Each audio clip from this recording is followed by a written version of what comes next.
Som si zoradil aj supermarkety a hypermarkety, celkovo ich bolo 10 kontrolovaných do nejakého rebríčka najhorších.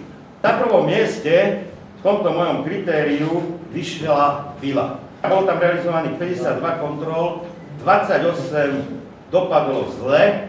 Druhé miesto obsadil Lidl, 46 kontrol, 23 zlých. Podobnú 50% hranicu síce dosiahol aj Carrefour, ale ten mal len 4 kontroly, čiže počtovo je to úplne o niečom inom, z toho boli 2 zlé. Tretie miesto, striebornú medailu v nekvalite získava Tesco. Z celkového počtu 104 kontrol bolo s nedostatkami 44 kontrol, čo predstavuje 42,31%. Na 4. mieste Kaufland, 27 kontrol, zle 11 kontrol a 5. miesto CBA, zo 62 kontrol 24 kontrol dopadlo zle. Ale aby som povedal aj pozitívny príklad.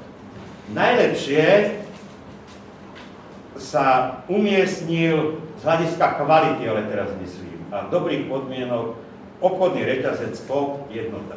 Úmyselne sme ho podrobili najväčšej kritike, aby sme neboli napádaní, že ideme proti nejakým zahraničným reťazcom. Čiže v Coop Jednota bolo realizovaných až 343 kontrol, zistili sme 41% pochybení.